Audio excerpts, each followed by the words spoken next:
dois le rappeler, elle est composée essentiellement de deux principaux contrats. Le premier, c'est les marchés publics. À côté de ce marché public que nous connaissons tous et qui est aujourd'hui le cœur de la commande publique, nous avons les PPP qui prennent de plus en plus leur essor. Donc, à travers ces deux contrats, l'État procède à la réalisation d'un certain nombre d'infrastructures.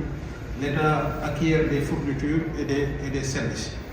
Par rapport à cette perspective de commande publique et d'acquisition publique, quelle est la signification qu'il faut donner à la notion de performance?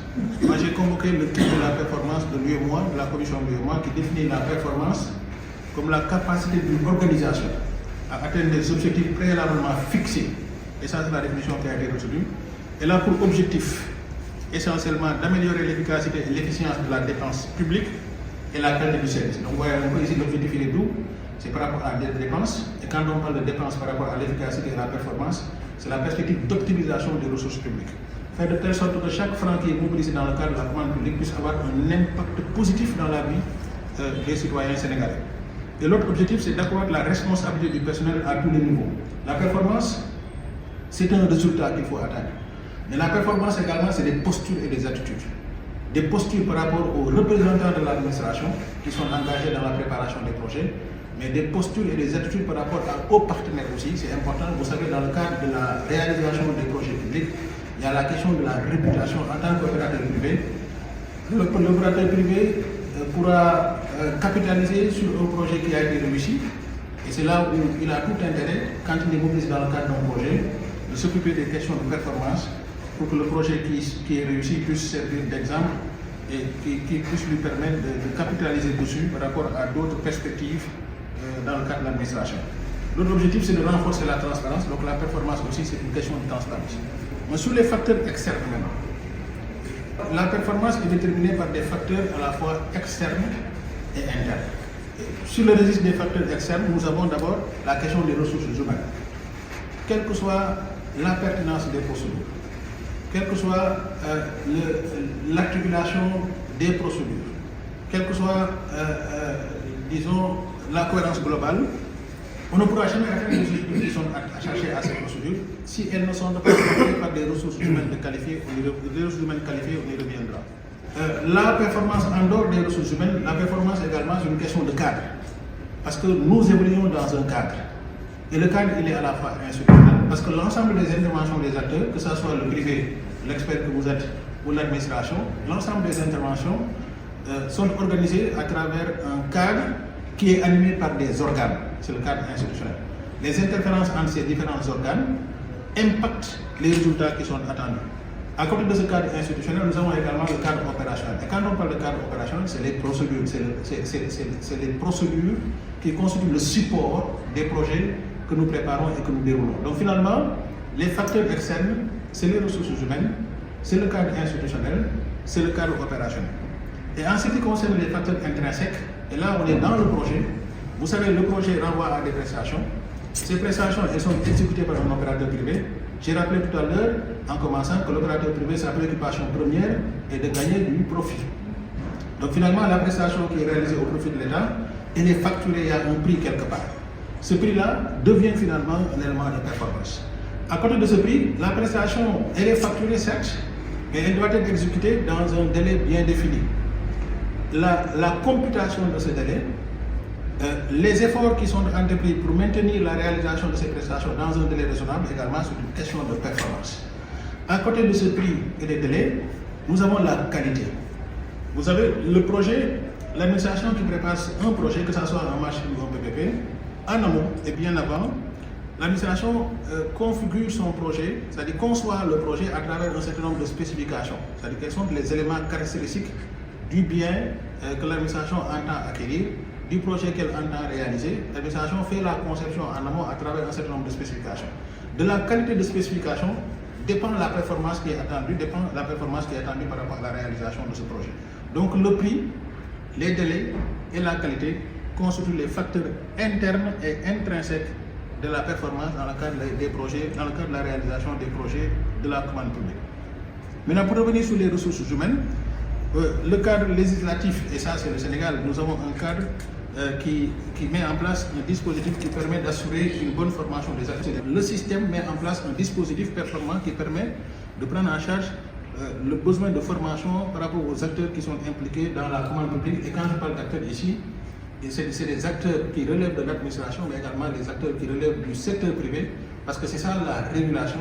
La régulation, c'est mettre en place un système, s'assurer de son bon fonctionnement pour permettre aux acteurs qui évoluent dans le système de pouvoir tirer leur épingle du jeu. C'est ça la régulation. Et les acteurs ici, ce n'est pas que l'administration. Un projet, il est préparé par le public, par le secteur public, mais il est réalisé par un opérateur privé. Donc il faut s'occuper de l'ensemble des acteurs. Donc la formation, elle bénéficie à l'ensemble des acteurs qui sont dans le système, les acteurs du secteur public, mais également les acteurs du secteur privé. Donc la question de la professionnalisation des acteurs est une question qu'on ne peut pas occulter si on analyse la performance dans la réalisation des projets publics à travers la commande publique. Il faut que le système soit doté d'acteurs suffisamment formés qui comprennent les procédures et qui justifient d'un niveau d'intégrité pour que les procédures qui sont mises en place ne soient pas vidées de tout leur sens. Aujourd'hui, nous formons des acteurs de la commande publique qui disposent des diplômes et des certifications qui sont prévus sur la question, mais qui après n'ont pas un corps qui soit dans la fonction publique capable de les accueillir. Et après, la question, c'est la fidélisation, parce qu'il faut former, mais il faut que les gens aussi restent sur place.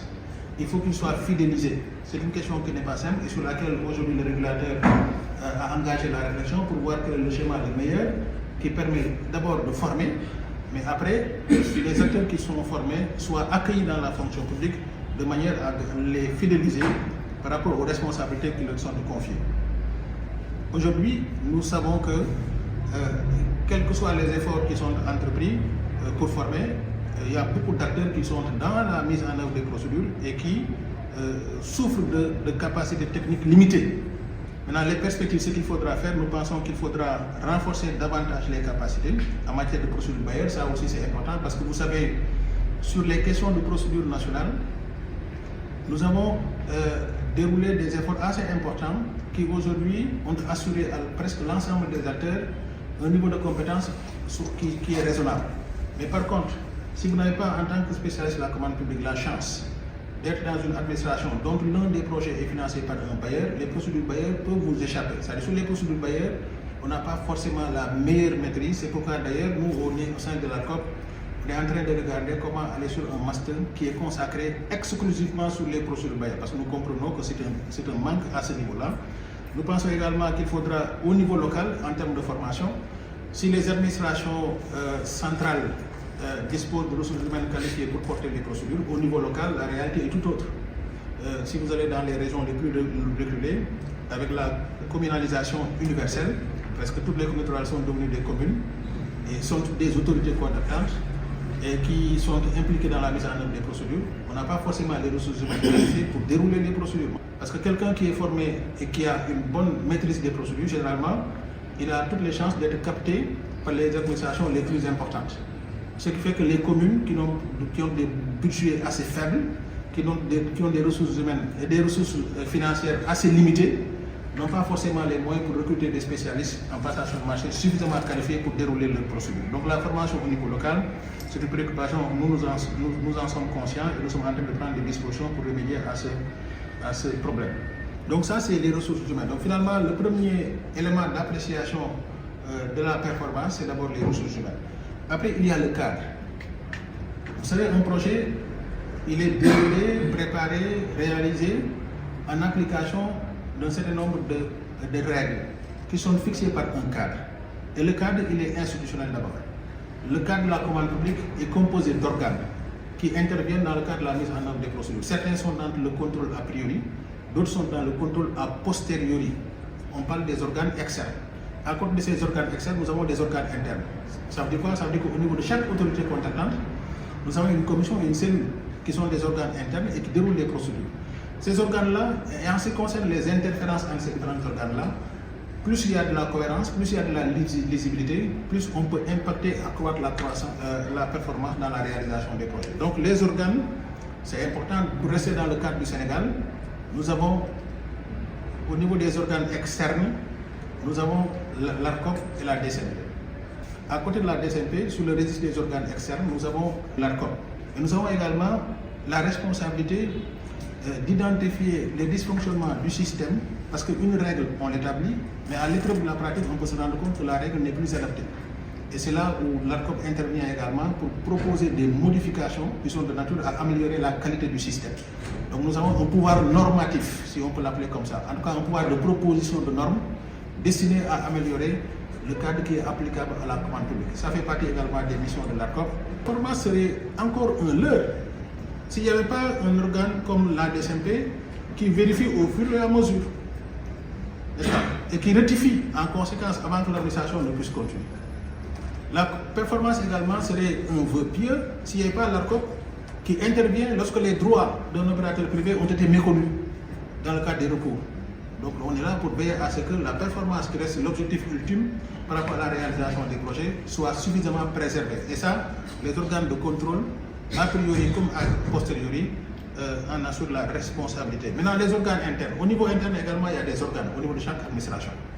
Nous avons la commission des marchés publics.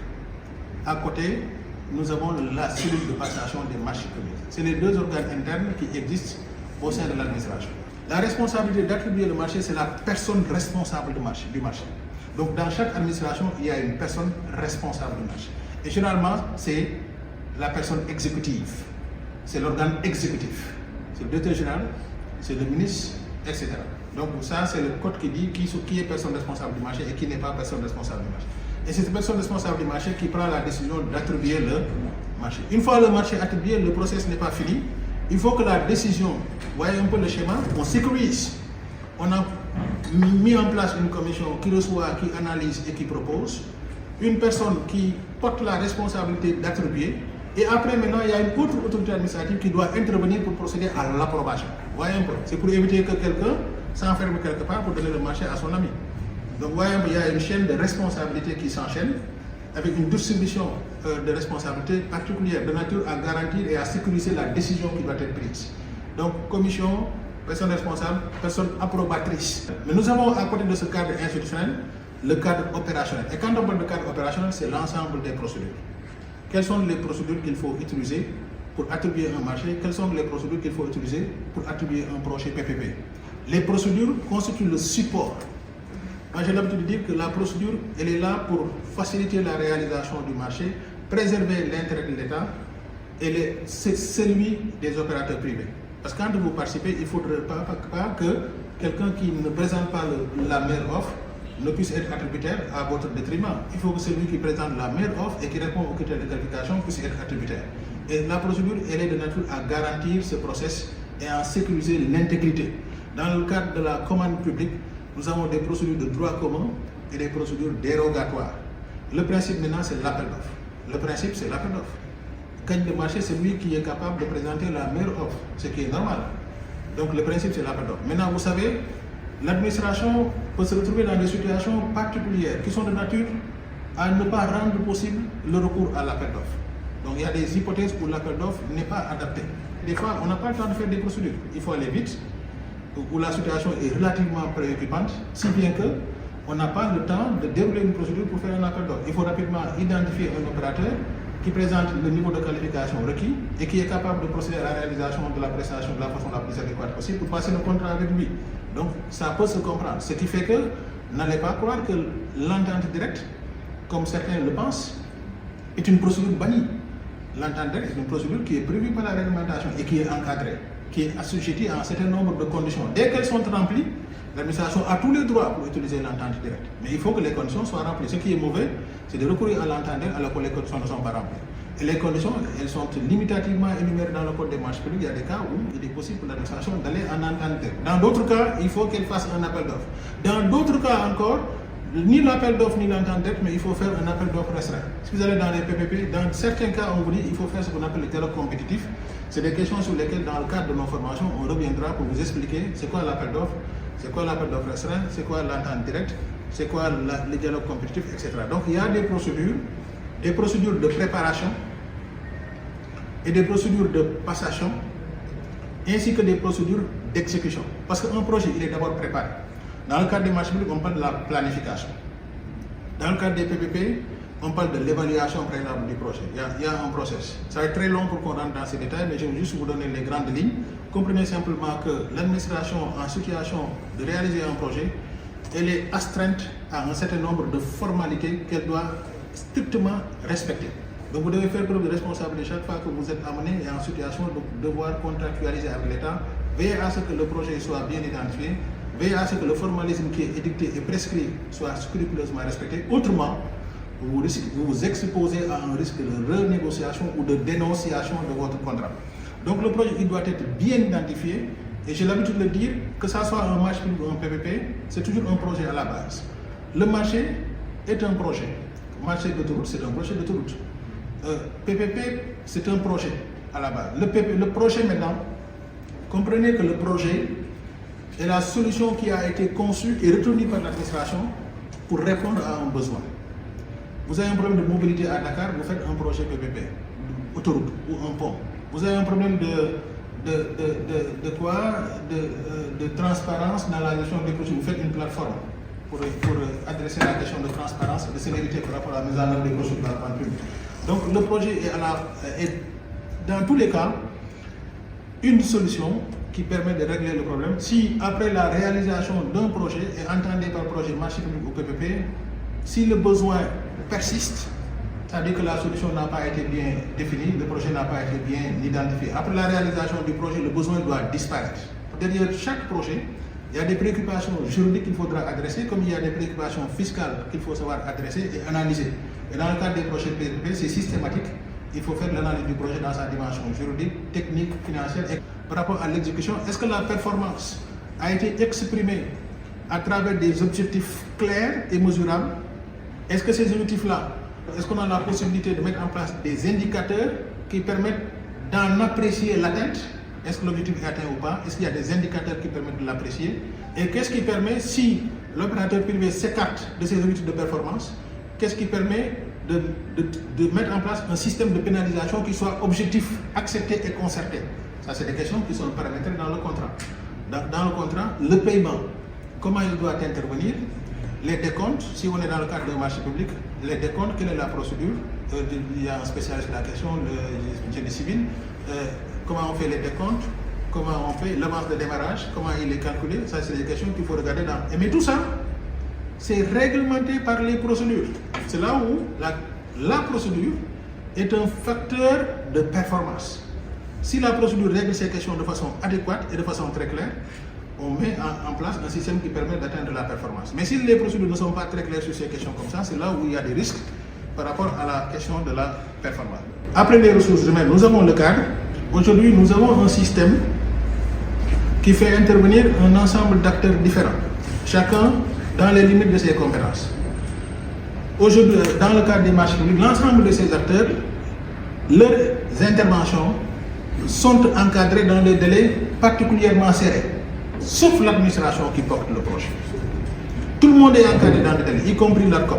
Si nous sommes saisis d'un recours, nous avons l'obligation de rendre notre décision dans un délai de 7 jours.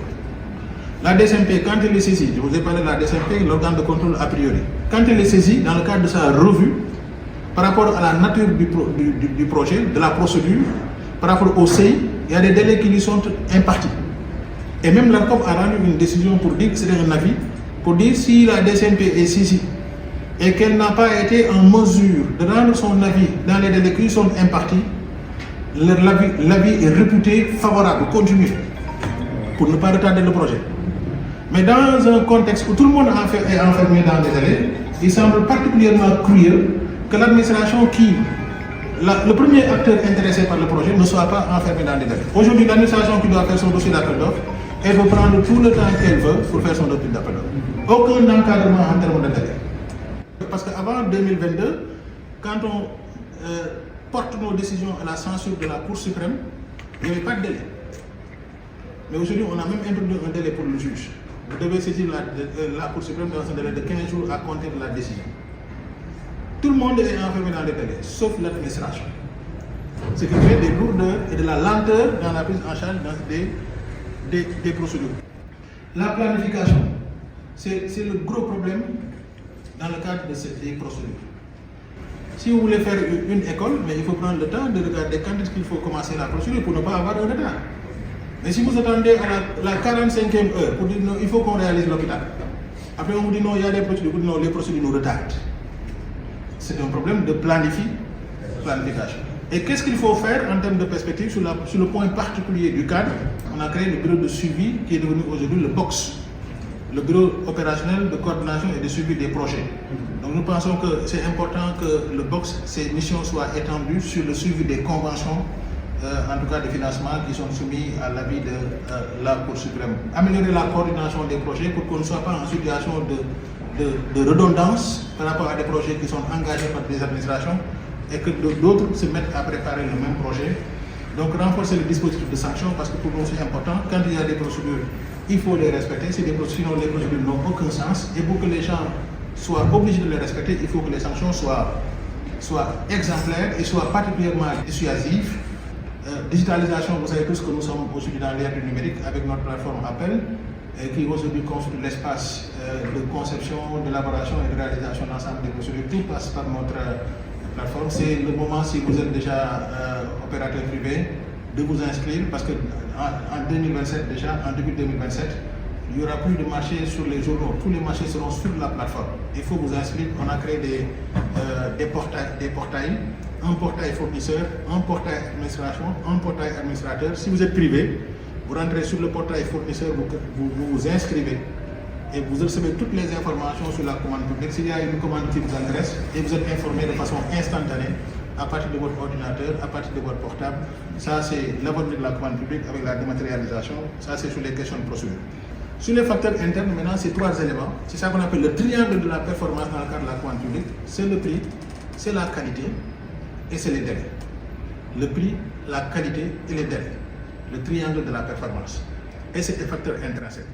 Pour revenir un peu sur le prix, vous savez, l'article 11 du Code des marchés publics prévoit que le prix, dans le cadre de la commande publique, doit être de nature et calibré et configuré de nature à couvrir l'ensemble des charges, d'abord, et en plus garantir à l'opérateur une marge bénéficiaire qui soit raisonnable. C'est seulement ça qui permet de nous prémunir contre la surfacturation. Il faut que le prix couvre les charges, c'est assez évident parce que le privé ne travaille pas à perte. Il faut que ça couvre les charges. Mais en plus des charges, le prix doit être de nature à garantir à l'opérateur une marge bénéficiaire qui soit raisonnable. Et si c'est les PPP, il y a d'autres mécanismes beaucoup plus sophistiqués qui permettent d'éviter que le privé soit en situation de s'enrichir sur le dos de l'État. Dans le cadre des PPP, il y a ce qu'on appelle les variables d'ajustement. Parce qu'un PPP, c'est sur une longue période, c'est 20 ans. Et au départ, on part d'un certain nombre de prévisions qui peuvent se révéler après plus favorables.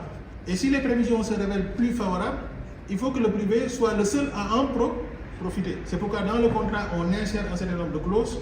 C'est-à-dire quand l'opérateur est en situation de dégager des profits qui dépassent l'ensemble des prévisions, la clause permet de ramener le privé autour de la table pour lui dire qu'est-ce qu'on fait des super profits. Qu'est-ce qu'on fait des super profits.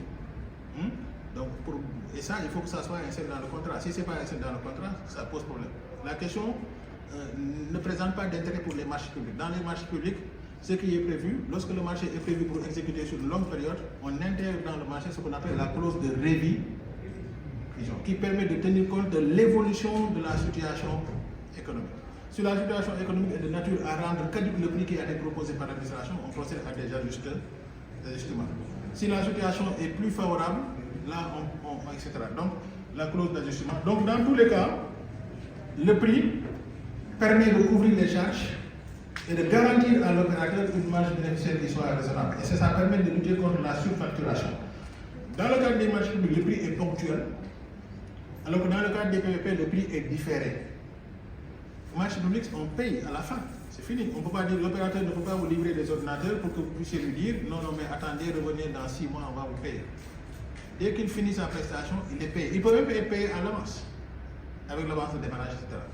Mais par contre, dans le cadre des PPP, vous êtes payé à la mise en service et après, de façon étalée dans le temps. Il faut aussi retenir que le prix est un élément de performance. Au cas contraire, s'il y a des manquements, on applique des pénalités qui affectent le prix qui a été proposé par l'opérateur. Il y a des pénalités qui lui sont appliquées.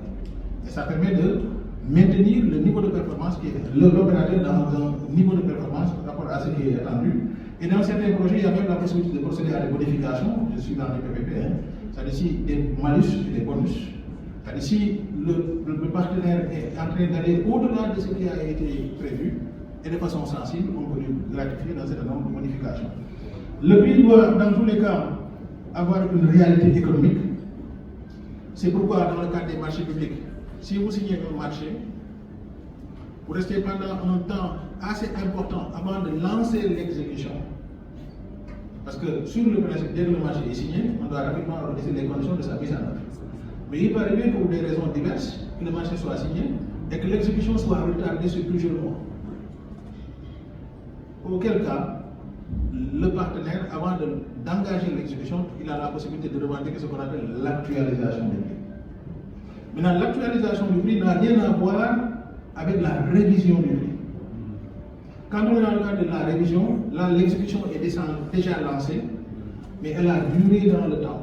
Si bien que les conditions économiques initiales qui ont présidé à la détermination du prix ont évolué. On a commencé avec l'exécution du marché en 2020. Entre-temps, il y a eu des circonstances particulières parce qu'il y a eu la guerre en Iran et le prix du pétrole a flambé et que la situation économique a évolué et que l'exécution dépasse 1 an. C'est une condition du texte. Il faut que l'exécution dépasse 1 an. Les conditions économiques ayant présidé à la détermination du prix ont évolué dans le temps et dans l'espace. Là, on a commencé l'exécution. Là, on procède à la révision. Alors que l'actualisation, c'est avant de commencer l'exécution. Vous voyez un peu la différence. C'est-à-dire qu'on a signé, on a tenté à commencer. Entre-temps, la situation a évolué. On actualise le prix avant de commencer. Alors que la révision, on a commencé l'exécution pour un marché dont la durée prévisionnelle dépasse 1 an, et qu'entre-temps, les situations économiques qui ont présidé à la détermination du prix ont évolué dans le temps et dans l'espace, on procède à la révision. Mais dans tous les cas, quand il s'agit de la révision, il faut qu'il y ait une clause de révision qui soit dans le contrat. Une clause de révision clairement définie, avec des variables maîtrisées, et qui est applicable. Il nous est arrivé dans le cadre de la conciliation qu'on nous demande à procéder à la conciliation par rapport à l'application d'une clause de révision, et après à l'analyse, on s'est rendu compte que la révision, la clause telle que présentée dans le contrat n'était pas applicable. Donc il faut que la clause soit bien définie, avec des conditions d'application maîtrisées et des variables clairement identifiées. Donc il y a la question de la révision et de la prix. Donc ça, le prix finalement, c'est un élément de performance. Maintenant, ce qu'il faut considérer, c'est qu'aujourd'hui, le problème au Sénégal par rapport au prix, c'est qu'on n'a pas un référentiel commun sur lequel les administrations peuvent se référer au moment de procéder à l'évaluation des commandes, ce qu'on appelle la mercuriale. Nous, on est conscients de ça, on a déjà engagé des réflexions avec un certain nombre d'administrations, en l'espèce l'ANST et la direction des moyens généraux de la présidence, pour travailler sur la mise en place d'une mercuriale des prix. C'est important, parce que sinon, quand vous dites le prix est bas, vous le fondez sur quoi? Quand il y a un référentiel clairement défini avec des prix préalablement fixés, chaque fois qu'il y a une commande, on peut rapidement savoir s'il y a surfacturation ou pas. Donc le référentiel n'existe pas au Sénégal, dans certains pays, ils ont réussi à le faire, le Niger, certains pays ont déjà le même, nous on tarde à le faire, mais on y travaille. L'évaluation des offres, ça aussi, c'est des difficultés majeures. Vous savez, quand l'administration se trompe sur la détermination du prix de sa commande, si vous voulez acheter des ordinateurs, il faut savoir à peu près combien coûte l'ordinateur. C'est ça qui vous permettra après, par rapport aux prix qui sont proposés par les opérateurs, qu'est-ce qui est raisonnable et qu'est-ce qui est réaliste et qu'est-ce qui ne l'est pas. Ce travail d'analyse préalable-là, généralement, si vous allez en France, ils ont instauré ce qu'ils appellent le sourcing. C'est-à-dire, avant de lancer le marché, ils descendent sur le marché d'abord, ils vont regarder les vendeurs d'ordinateurs, vous avez quel ordinateur, quel est le dernier prix, mon besoin c'est ça, et quel est l'ordinateur qui correspond à mon besoin. Ils font une petite enquête sur le terrain pour voir quel est sur le marché le type d'ordinateur qui existe et qui permet d'adresser leurs besoins, le sourcing. Et en même temps, dans la foulée, vous demandez le prix et vous avez une bonne maîtrise de votre commande avant de lancer la mise en concurrence. Et si vous vous réveillez le matin, vous mettez dans votre dossier d'appel d'offres, acquisition d'ordinateur, vous ne prenez pas le temps de voir est-ce qu'entre-temps, parce que l'évolution de la technologie étant particulièrement rapide, vous n'avez pas regardé entre-temps est-ce qu'il y a une nouvelle version qui soit plus performante et qui peut-être coûte moins cher et qui permet d'adresser votre besoin de façon adéquate, qui existe, vous ne le savez pas. Vous paramétrez dans votre dossier d'appel d'offres un bien, mais qui après, dans quelques temps, ne sera plus adéquat, ou peut-être les matériaux de recherche, par exemple, n'existent plus peut-être sur le marché dans quelques temps. Donc ce travail d'analyse du besoin, de recherche sur le terrain que les Français appellent le sourcing, c'est important. C'est vrai que au Sénégal, ce n'est pas systématisé, mais en termes de perspective sur la question des prix, nous voulons aller vers un référentiel des prix, on y travaille. Nous sommes en train de voir également sur les méthodes d'évaluation comment améliorer. On cherche à s'inspirer de l'exemple de la Banque mondiale. Eux, ils sont dans ce qu'on appelle les critères notés. À côté du prix, il y a les délais. Vous êtes d'accord avec moi que quelqu'un qui s'engage à vous faire le voyage Dakar-Thiès en 1 heure n'est pas aussi performant par rapport à celui qui s'engage à le faire en 45 minutes. Donc le délai, c'est important en termes de performance. Mais les délais dans le cadre de la commande publique, c'est un problème majeur au Sénégal. Mais dans tous les cas, le délai peut être également un élément de concurrence. Finalement, dans le cadre des PPP, les marchés, c'est presque statistiquement rare, voire inexistant. Mais dans le cadre des PPP, si vous voulez acquérir une infrastructure, ou en tout cas procéder à la réalisation d'une infrastructure, vous pouvez mettre dans le dossier d'appel d'offres, en tout cas ériger le délai, la durée, comme un élément de concurrence, qui s'engage à faire dans le temps, en moins de temps. En moins de temps. Ça peut être un élément de concurrence. Maintenant, si le délai n'est pas respecté, parce que c'est la performance, si le délai n'est pas respecté, dans le cadre de la commande, le code est très clair, il faut appliquer des pénalités. Donc, demain, si vous êtes en situation d'exécuter un projet de l'État, veillez à ce que les délais que vous avez souscrits soient scrupuleusement respectés. Dans tous les cas, il faut un monitoring derrière pour que l'opérateur et le partenaire d'administration respectent le contrat. La qualité, c'est le dernier point. Vous savez, la qualité du projet, tout est dans la définition des spécifications. L'opérateur privé réalise le marché comme vous l'avez conçu. Si la conception n'est pas bonne, la réalisation ne sera pas bonne. Donc la spécification. Et la conception, c'est les spécifications techniques. Et quand on parle de spécifications techniques, c'est des choses que vous connaissez très bien. C'est quand on dit il faut tant de poteaux, etc. Les spécifications techniques. Donc, c'est là où je convoque encore la pratique du sourcing. Allez regarder. Faire du benchmarking aussi. Et il ne s'agit pas de réinventer là. C'est des projets qui sont réussis quelque part. Il faut aller regarder comment ça a été fait et s'en inspirer. Après, s'attacher également les services d'un expert qui connaît la question. Alors, la durabilité, ça aussi c'est important. Aujourd'hui, regardez, on met des clims, mais après, dans le long terme, au moment de l'acquisition, le prix est très favorable. Mais au regard de la consommation que ça induit, sur le long terme, le clim risque de coûter très cher. Donc, quand on est en perspective d'acquisition d'un bien, c'est important de regarder sur le long terme qu'est-ce que ça donne en termes de durabilité. Aujourd'hui, l'administration n'est pas encore dans cette perspective. Nous sommes en train de travailler à travers les achats durables à inscrire l'action d'acquisition de l'État dans des perspectives qui sont de nature à garantir la durabilité du bien qui est acheté. Le projet intégré, et ça c'est une nouvelle tendance dans le monde. Aujourd'hui, dans le monde, les gens sont beaucoup plus favorables à des projets intégrés. C'est quoi un projet intégré? Si vous voulez faire une école, il ne s'agira plus maintenant de faire juste une école. Faire une école au sein de laquelle on a un terrain de football, au sein de laquelle on a une salle pour les arts martiaux, au sein de laquelle on a un restaurant qui peut ouvrir le soir pour être fréquenté par les populations riveraines. D'une pierre, vous faire plusieurs. Aujourd'hui, vous êtes en train de rationaliser l'investissement. Vous voulez faire ici un hôpital, de faire là-bas un terrain de football, de faire là-bas un restaurant. Vous faites des développements d'infrastructures, ce qu'on appelle les infrastructures intégrées. Aujourd'hui, c'est la tendance mondiale. Les gens veulent profiter des projets d'investissement pour régler plusieurs questions en même temps. Si vous faites un hôpital, vous faites des restaurants, c'est évident, n'est-ce pas?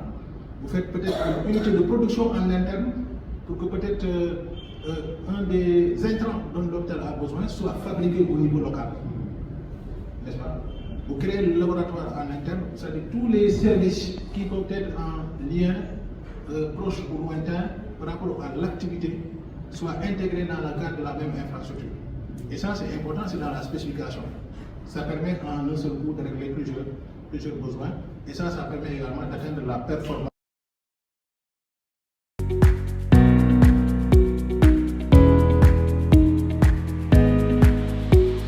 Le Sénégal, depuis 2024, est marqué par l'avènement d'un nouveau régime politique, un nouveau régime, une nouvelle référentielle de politique, la stratégie de transformation systémique. En cohérence avec cette stratégie, le directeur général COP a mis en place ce qu'on appelle la stratégie d'endogénéisation de la compagnie dans le cadre du renouveau de la compagnie. Et aujourd'hui donc, dans le cadre de ce renouveau de la compagnie, justement, on estime que le rôle de l'expertise nationale est décisif. L'article 5 de la loi 2016 portant création de l'ordre précise clairement que l'expert est défini comme étant le technicien versé dans la connaissance d'une science, d'un art ou d'un métier qui, en son nom propre et sous sa responsabilité, fait sa profession d'expertise telle qu'elle est définie. Même si, aujourd'hui, dans la liste de l'article 6, il n'y figure pas la section expertise dans la compte publique, le débat demeure posé, d'autant plus que, parlant sous l'autorité de la médecine, parmi les recommandations MAF, le Sénégal devait mettre en place un ordre des experts de la commande publique. D'autant plus vrai qu'aujourd'hui, la commande publique, en 2025, représente 1271,4 milliards, soit 12,24 du budget national. Et voyez-vous, dans ce budget de la commande publique, nous avons 314 marchés de prestations intellectuelles, c'est-à-dire les prestations dans lesquelles devraient intervenir les experts que vous êtes, qui représentent 63 milliards. La question qu'on est en droit de se poser est que est-ce que ces 63 milliards-là sont à plus de 60% revenus aux experts sénégalais? S'il en est le cas, oui, ça s'inscrit dans une logique de souveraineté. S'il n'en est pas le cas, il y a lieu de procéder à un redressement systémique. Pourquoi? Parce qu'aujourd'hui, le secteur privé national, on ne peut plus l'écarter dans cette volonté de procéder à la modernisation. Mais ce secteur va devoir jouer un rôle décisif dans la pandémie. Aujourd'hui, l'État investit plus de 60% sur l'électricité à travers la pandémie. Donc, de ce point de vue, ça présente une volumétrie essentielle qui laisse place aux acteurs que vous êtes. Les référentiels sur lesquels on va s'appuyer, c'est d'abord le code des marchés. Je signale que le code des marchés actuel a été adopté par le décret 2022-22-45 du 28 décembre 2022. Mais également, la loi 2021-23 du 2 mars 2021 et son décret 1443 portant application de la loi sur les PDP. Ce sont les référentiels que vous devrez garder comme livre de chevet lorsque vous devrez travailler dans la commande publique. Maintenant, comment nous pouvons relever les défis? Et c'est là où je sollicite davantage votre attention pour que les experts que vous êtes, vous assumez le rôle qui est le vôtre dans la commande publique. De mon point de vue, il est important que vous connaissiez les mesures incitatives qui sont prescrites par la réglementation. Je signale que l'article 8 du Code des marchés publics, savez-vous que impose ce qu'on appelle l'allotissement, c'est-à-dire lorsqu'on doit lancer un marché. Par exemple, savez-vous que lorsqu'on doit lancer un marché de prestations de grande envergure, il est recommandé qu'on procède à l'allotissement. C'est le principe. L'allotissement, ça a l'avantage de permettre aux petites et moyennes entreprises de pouvoir solutionner. Au lieu donc de laisser de grands cabinets embarquer tout, des cabinets spécialisés, lorsque c'est alloti, pour s'occuper de certaines niches, et surtout qu'aujourd'hui les sections qui sont représentées au sein de l'ordre, leur expertise est très essentielle. Tout à l'heure, j'ai entendu ce qui est dans le domaine du transport, mais c'est des questions où il y a beaucoup d'expertises qui sont mobilisées. Le secteur de l'énergie, le secteur des BTP, dans tous ces domaines-là, il y a beaucoup d'expertises qui sont mobilisées. Savez-vous que l'article 47 du Code des marchés prévoit aussi également le groupement? Aujourd'hui, on encourage le groupement. Et le groupement allait permettre, dans des projets de grande envergure, qu'une entreprise, un cabinet d'expertise étrangère, soit tenu de travailler avec un cabinet d'expertise sénégalais. Ça permettra de domestiquer ensuite l'expertise au niveau national. Pour que demain, si l'expertise étrangère n'est pas disponible, on utilise le ressources nationales. Cela est d'autant plus vrai qu'il est arrivé, en tout cas dans la pratique de la compagnie, qu'un rapport d'expertise est produit. Et ce rapport, je rappelle, avait formulé des recommandations. Et je fais partie de ceux qui avaient pensé que ces recommandations visaient à préserver d'intérêts d'entreprises étrangères. Et alors que dans la logique souverainiste, le fait que les experts de nationalité sénégalaise qui sont au niveau national, qui ont leur domicile ici, puissent y participer, pour moi, ça préserve à la fois l'intérêt national, mais aussi ça participe à l'économie. Pourquoi? Parce que ces cabinets-là recrutent des Sénégalais et participent effectivement au développement du pays. Savez-vous qu'aujourd'hui, 48 du Code des marchés prévoit la sous-traitance. Aujourd'hui, même cette sous-traitance est encouragée par les marchés de préférence. si vous êtes un grand cabinet, lorsqu'on vous confie certaines études très importantes, si vous acceptez, vous pouvez aller sous-traiter ce travail jusqu'à 40% au cabinet d'expertise sénégalais. La réglementation prévoit ces incitations. Également, dans le cadre des procédures de passation, l'article 60 peut prévoir des critères qui visent à promouvoir les petites et moyennes entreprises sénégalaises, mais aussi promouvoir l'emploi. Aujourd'hui, vous pouvez dire que dans le cadre d'un tel marché, au minimum, on exige des cabinets qui y travaillent, qu'il y ait un taux d'intégration de ressources de nationalité sénégalaise de 30%. C'est des mesures pour vos emplois. Combien de jeunes sont sortis des écoles d'ingénieurs? Combien aujourd'hui sont les experts sénégalais qui sont là, qui pourraient être mobilisés dans certains grands projets? Et ça, c'est des éléments qui sont. Savez-vous également, en tant qu'expert, lorsque vous participez au marché public, vous n'êtes pas tenu de présenter une garantie de solution. Le code des marchés publics vous exonère en matière de prestations individuelles. La garantie de solution est exigible si vous solutionnez dans un marché de travaux, fourniture ou services.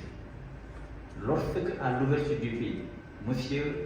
Elhadji Diagne, président de la commission des marchés de la Cour, constate que vous n'avez pas produit, il va lire à toute fois que vous n'avez pas produit la garantie de solution.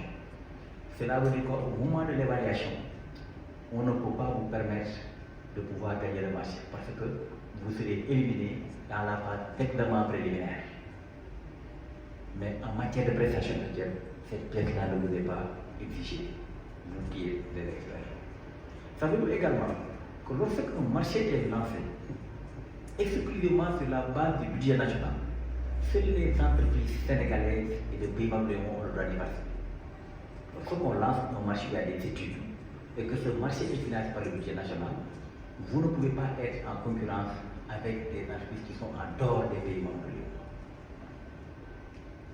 Maintenant, il est très intéressant de connaître ces mesures, mais également il y a des marges de préférence qui sont également applicables lorsque vous êtes en compétition.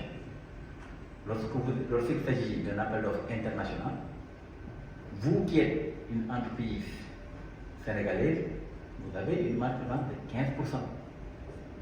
Donc ça, c'est des avantages qui sont poussés à capter les marchés. Une chose donc est de connaître ces mesures incitatives, mais le plus décisif, c'est de connaître comment solutionner. Comment solutionner? La réglementation vous invite à les connaître. Pourquoi? Tout à l'heure, le doyen Mansour l'a rappelé. Aujourd'hui, le DG aussi l'a dit, de plus en plus, on doit recourir à des experts pour évaluer les offres spontanées. Donc ces experts-là, en principe, on a intérêt à ce que ces experts soient de qualité. Vous avez entendu parfois des débats, je ne veux pas revenir sur certains marchés, où les gens ont discuté sur la qualité du rapport d'expertise. Et le fait de recourir à un expert qui est sur le tableau d'ordre, je ne dis pas que c'est une garantie absolue, mais au moins ça permet de mieux situer les responsabilités et de minimiser les risques. Et là, vous ne pouvez pas gagner ces marchés de prestations intellectuelles que si effectivement vous avez correctement solutionné. Donc l'État, à travers a besoin de nous, mais les entreprises privées qui doivent se battre dans ces marchés. Une entreprise privée qui doit se battre dans un marché de grande envergure ne peut pas s'accommoder d'une expertise à la rebelle. Elle a intérêt à recourir à des sachants pour maximiser ses chances, non seulement dans la prestation, mais aussi dans l'exécution, pour se conformer à ces exigences. C'est pourquoi, de mon point de vue, lorsque vous voulez travailler avec l'État, vous devez connaître les différentes méthodes de sélection en matière de prestations intellectuelles.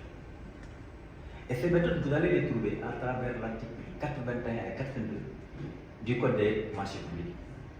Comment ça se passe? La première méthode, je rappelle, les méthodes, vous pouvez les mentionner. Il y a d'abord la sélection d'un consultant basé sur la qualité et le coût. Sélection basée sur la qualité et le coût. C'est une méthode. La seconde méthode, c'est la méthode de sélection basée sur la qualité technique. Sélection basée sur la qualité technique. La troisième, c'est la sélection d'un consultant basé sur le moindre coût. Et vous avez une quatrième méthode, c'est la sélection basée sur le budget déterminé. Et enfin, en procédure simple. Mais on va voir dans la mécanique comment ça se passe chacune de ces méthodes. En tout cas, la doctrine s'accorde à dire que la méthode basée sur la qualité et le coût présente beaucoup plus d'avantages. C'est la méthode la plus avantageuse. Parce que ça permet de prendre en compte la qualité technique, mais aussi le coût qui est requis pour la prestation. Et là, l'évaluation se fait par une pondération des critères. La qualité technique représente 80% et le coût va représenter 20%. L'autorité qui doit lancer le marché, comment elle doit dérouler son processus? Sa première étape, c'est d'abord procéder à la rédaction des termes de référence. En tant que consultant, lorsque vous recevez la demande de proposition, vous devez vous intéresser aux termes de référence. Parce que ce sont ces termes de référence qui vont vous dire quoi, pourquoi, quand et comment. Quoi, c'est quelle mission? Pourquoi les objectifs de la mission? Comment la méthodologie que vous devez utiliser pour réaliser la mission, ce qui est attendu?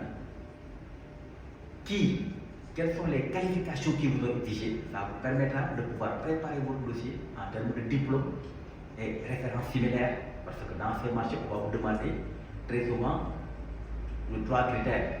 On va vous demander souvent le critère relatif au diplôme. On va vous demander aussi les critères relatifs à l'expérience générale, le nombre d'années que vous avez à travailler, mais aussi on va demander des critères à l'expérience spécifique. Est-ce que vous avez une fois réalisé un marché similaire? Donc la question quoi va vous permettre, va mobiliser les éléments qui prouvent que vous êtes capable à réaliser le travail qui est demandé. La question quand on va au livrable, les différentes échéances sur lesquelles vous êtes attendu et les documents que vous devez produire. Ces éléments-là, vous allez les trouver dans les termes de référence. Et votre premier point de contact avec l'autorité qui lance le marché, c'est dans la presse, ou bien à travers la plateforme Appel, ou bien sur le portail des marchés publics. Pourquoi? Parce que c'est des supports qui permettent de publier les avis en manifestation d'intérêt. L'avis en manifestation d'intérêt doit être publié dans un journal de grande diffusion nationale, mais aussi sur le portail Appel. Et ça va vous permettre de pouvoir préparer à manifester votre intérêt et vous allez l'envoyer à l'autorité compétente. Et dans cette manifestation, ils vont indiquer l'autorité qui a lancé le marché, le budget, les critères qui sont exigibles, la date et le lieu où vous devez déposer votre manifestation d'intérêt.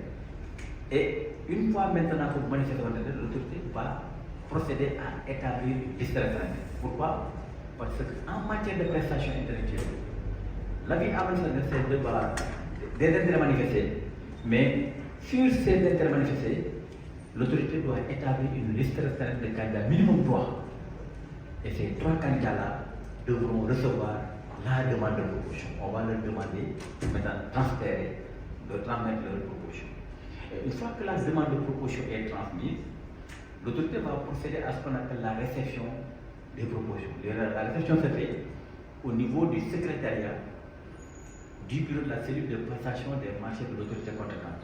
Et lorsque vous allez pour déposer votre proposition, assurez-vous que vous ayez émergé sur le registre et que l'heure à laquelle vous l'avez déposé soit également mentionnée. Pourquoi? Parce que si vous l'avez déposé après la date limite et l'heure qui est mentionnée à l'effet, malheureusement votre offre ne sera pas ouverte, encore moins évaluée.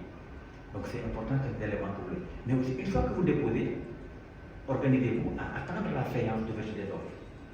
Parce que cette séance est une séance de constatation. En matière de prestations intellectuelles, lorsqu'on ouvre l'enveloppe, on va y constater 2 enveloppes. L'enveloppe qui contient l'offre financière et l'offre technique. Mais dans un premier temps, l'offre financière n'est pas ouverte, on va ouvrir l'enveloppe technique. Parce que, une fois que cette enveloppe technique est ouverte, on procédera à d'abord une évaluation technique. Une fois donc qu'on aura procédé à l'évaluation technique, on va noter les candidats. On va noter votre méthodologie et votre plan de travail. On va aussi noter votre qualification, c'est-à-dire votre expérience, votre diplôme. Si vous avez la note minimale requise, cette note-là, vous allez le trouver dans la demande de promotion. Dans l'ADP, il sera mentionné la note qui est éliminatoire. Ça peut être 70, ça peut être 75, ça peut être 80. Cela veut dire quoi? Si après l'évaluation, vous avez une note inférieure à cette note, vous ne pouvez pas participer à la suite de la procédure. Vous serez éliminé. Donc c'est important que vous soyez présent pour savoir les pièces que vous avez déposées, mais aussi vos procureurs, qu'est-ce qu'ils ont déposé. Parce que tous ces éléments-là seront lus à une fois. Et une fois que l'évaluation est terminée, vous qui avez la note technique minimale, vous allez recevoir la notification de votre note, mais aussi en vous invitant à participer à une séance d'ouverture des offres financières, ce qui n'est pas le cas des autres procédures. Ici, vous allez venir 2 fois chez l'AC. La première fois, c'est pour l'ouverture des offres techniques. La deuxième fois, c'est pour l'ouverture des offres financières. Et après qu'on ait ouvert les offres financières, l'autorité va procéder ensuite à l'évaluation des offres financières cette fois-ci. Et comment on évalue les offres financières? On va prendre l'offre la moins chère parmi les candidats qui sera la base de calcul des autres offres. L'offre la moins chère sera pondérée à 100%, aura 100%. Donc on va prendre le montant de l'offre la moins chère divisé par l'offre des autres candidats multiplié par 100, ce qui va donner la moyenne. Après cette évaluation maintenant, vous aurez en interne, ils auront les notes de chaque candidat par rapport à l'offre financière. Maintenant, c'est à la suite de cette étape qu'ils vont procéder à ce qu'on appelle une pondération. Ils vont prendre, parce que la note technique représente 80%. Donc la note que tu auras obtenue sur le plan technique, on va le multiplier par 0,8. La note que tu auras obtenue sur le plan financier, ce sera multiplié par 0,2. Si par exemple vous avez proposé l'offre financière la moins chère, on va mettre 100 multiplié par 0,2, tu auras 20. Donc après, on va cumuler ces deux notes, c'est ce qui sera votre note finale. C'est au terme de cette évaluation qu'on va classer les différents candidats pour cette méthode basée sur la qualité coût. Et là, on va déterminer le candidat qui a proposé l'offre combinée la meilleure. Et c'est à ce candidat-là, à cet expert-là, à qui on va donner le marché. Une fois maintenant qu'on donne, on procède effectivement ensuite à procéder à la négociation avec le candidat. Ensuite, on lui attribue le marché. Et lorsqu'on lui attribue, on observe le temps d'une période, une période d'attente, c'est-à-dire un délai qui permet aux autres candidats malheureux, s'ils estiment que l'éviction n'est pas justifiée, qu'ils puissent contester devant le salaire, après avoir bien entendu fait un recours gracieux devant l'autorité contractante. Et après cette étape maintenant, on procède à soumettre le contrat à l'examen juridique et technique. Le contrat qui va vous lier avec l'AC, si le montant est en deçà du seuil de contrôle de la cellule de passation des marchés, je rappelle que dans le système, vous avez 2 organes que tous les autorités contractantes partagent, c'est l'ARCOP et la DCMP. Tandis qu'il y a 2 organes qui sont spécifiques à chaque autorité contractante. C'est la cellule qui est l'organe de contrôle en interne et la commission des marchés qui est chargée d'évaluer les offres.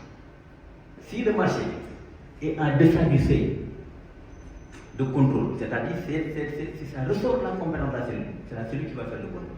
Par contre, si le marché dépasse du seuil de contrôle, la cellule, c'est la DCP qui doit en faire un contrôle a priori. Après cet examen, on va procéder à la signature. Ensuite, l'approbation du marché.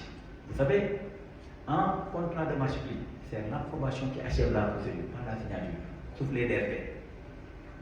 Donc l'autorité approbatrice est distincte de l'autorité signataire. C'est l'article 29 également du Code des marchés publics qui vous indique pour chaque marché qui est l'autorité approbatrice. Et cette approbation sera suivie de l'immatriculation du marché. Le marché sera réservé à des fins statistiques. C'est après cette étape maintenant que vous aurez reçu la notification du marché.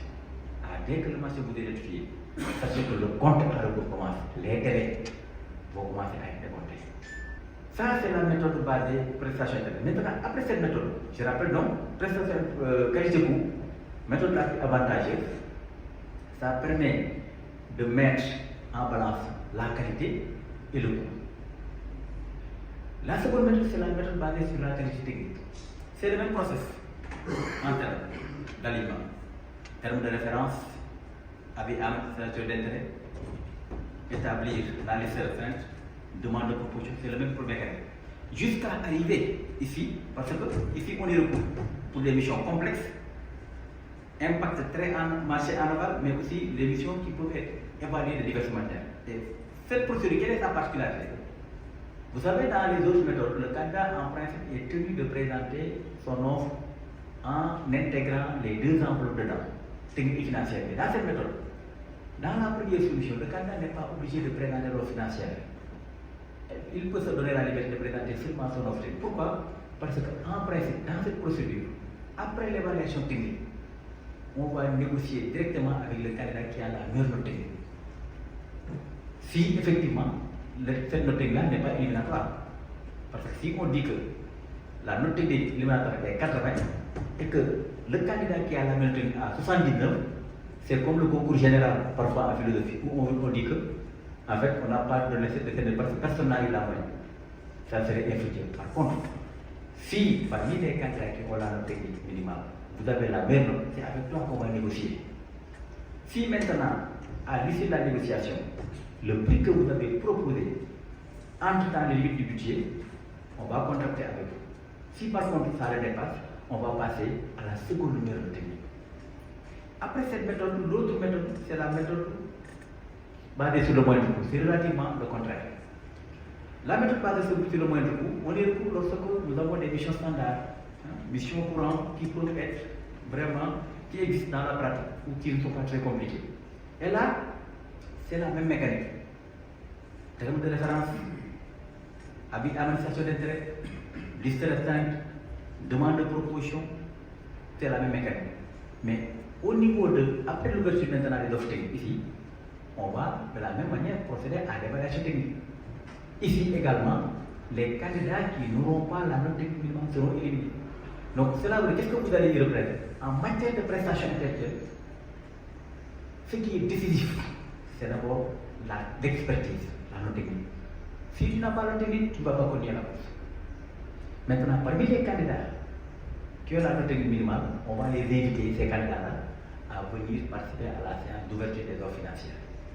Et cette fois-ci, lorsqu'on ouvrira les offres financières, au lieu de calculer les notes, comme on l'a fait dans la méthode basée sur la grille de coût, on va retenir le candidat qui a proposé l'offre financière la moins chère. Par exemple, Ella Diagne a proposé 60 millions. Le président Sali propose 50 millions. Alassane propose 110 millions. Le marché, si le président Sali, même, il a une note de 81, alors qu'elle a 99, Alassane a 98, le marché sera donné au président Sali. Pourquoi? Parce qu'il a proposé l'offre financière la moins chère parmi les candidats qui ont la note minimale. De même, l'autre versant, dans la qualité technique. Donc, ici, dès lors qu'on ouvre et que Alassane a 99, c'est là qu'on va donner le marché. Maintenant, si on discute avec LH, et que son prix dépasse notre budget, on va l'écarter et discuter avec Alassane qui a la seconde numéro technique. La dernière méthode, ou l'avant-dernière, c'est la méthode basée sur le budget prédéterminé. Cette méthode, elle est simple et très précise, mais ici, la particularité essentielle, c'est qu'on fixe le budget dans la demande de proposition. Moi, en tout cas, personnellement, dans l'essentiel des procédures que je conduis, je préfère mettre le budget prédéterminé. Pourquoi? Parce que, de mon point de vue, l'expertise juridique, on ne peut pas, en vérité, la payer. Il m'est arrivé d'ailleurs une fois de lancer un marché de prestations intellectuelles pour faire rouler le COA. Et ça m'a permis d'être efficace parce que j'avais un budget de 8 millions, je l'ai mis. Parmi les personnes que j'avais invitées, lorsque l'un des professeurs avait dit non, pour ça, je ne vais pas me soumissionner. Et ça m'a permis de gagner du temps. Donc, ici, tu fixes le budget. Maintenant, dans cette méthode, c'est la même mécanique.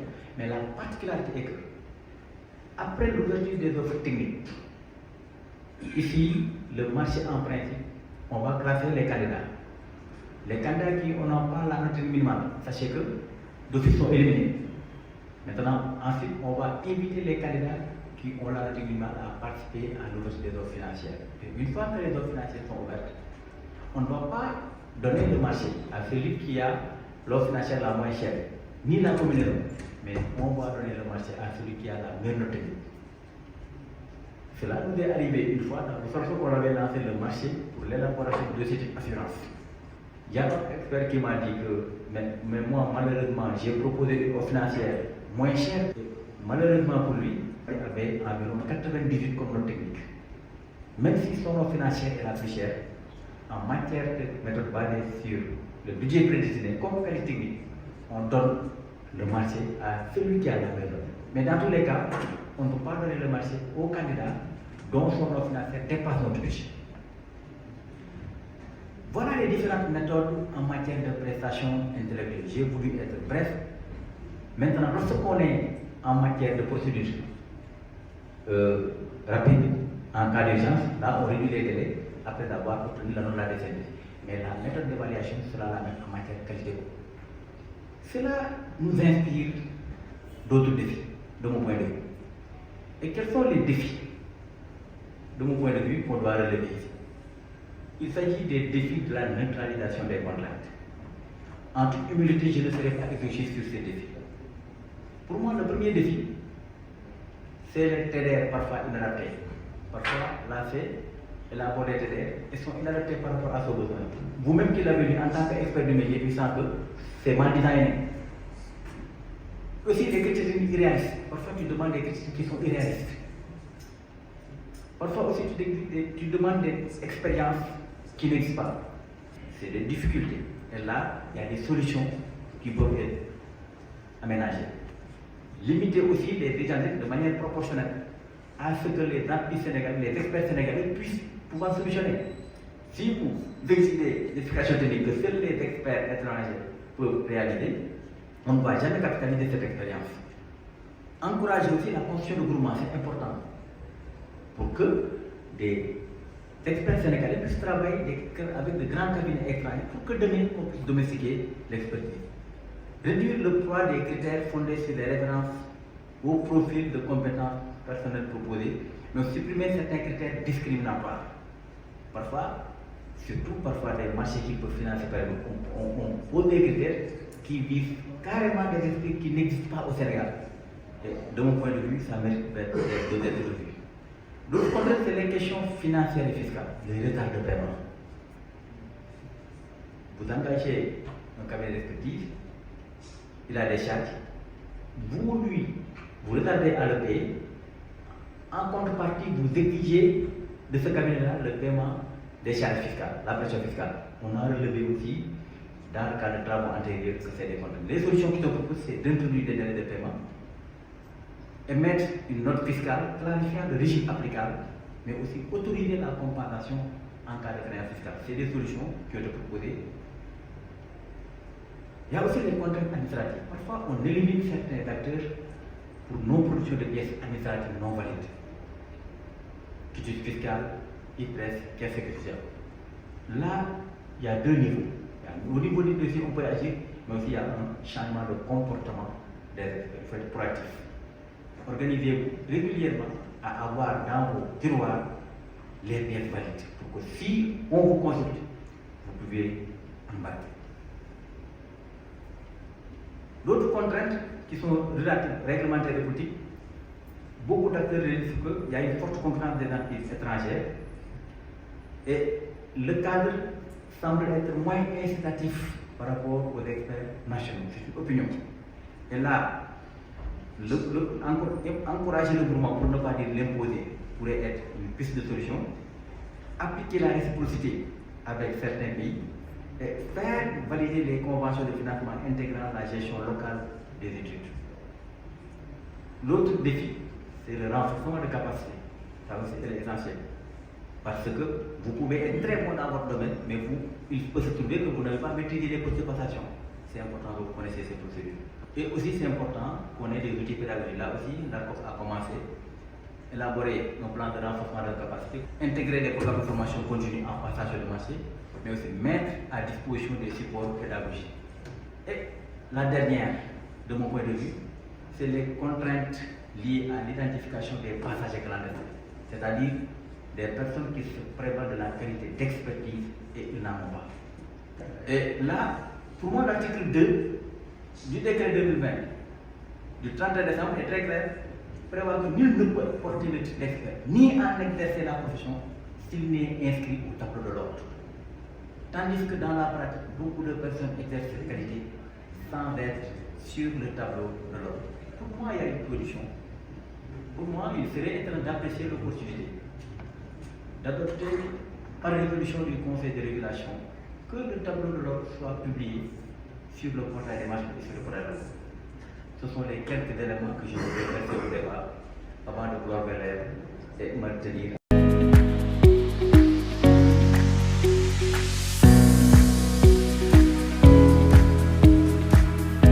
Le déficit d'infrastructure en Afrique fait aujourd'hui que nous avons vraiment beaucoup de défis à relever en termes de productivité.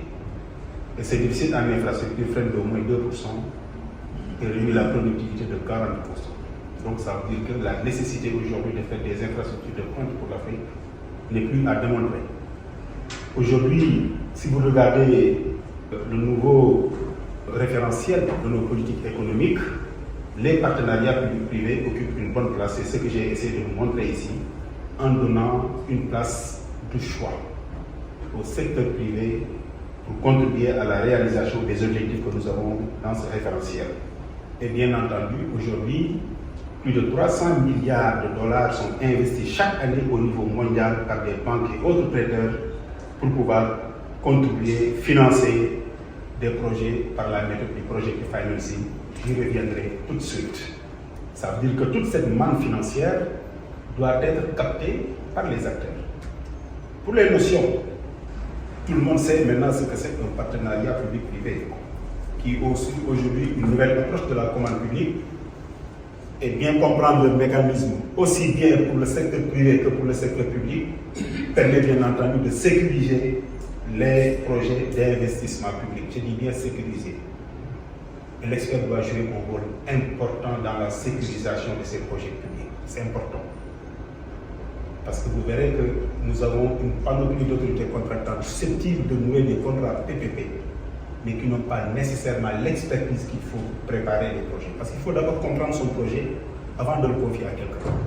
Pour comprendre ces projets-là, il y a tout un process qu'il faut faire pour pouvoir maîtriser le projet avant d'aller sur le marché et le transférer à quelqu'un. Et ça, de façon beaucoup plus claire, nous avons la commande publique qui est composée de 2 mamelles, je dirais même 3 mamelles.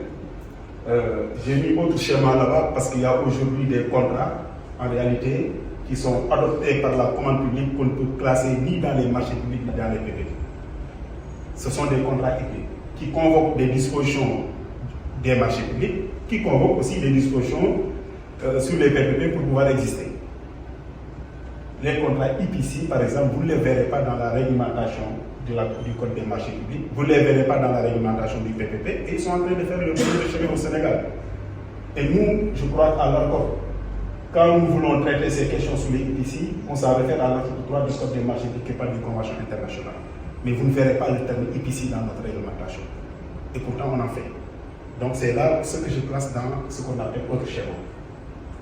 Mais comprenez que la commande publique, c'est même principe par marché public et partenariat public-privé. Voilà, donc pour les PPP, vous verrez que chaque pays a sa définition. Parce que vous êtes appelé au-delà de notre. Parce que chaque pays a sa stratégie PPP et chaque pays définit ce que c'est que le PPP.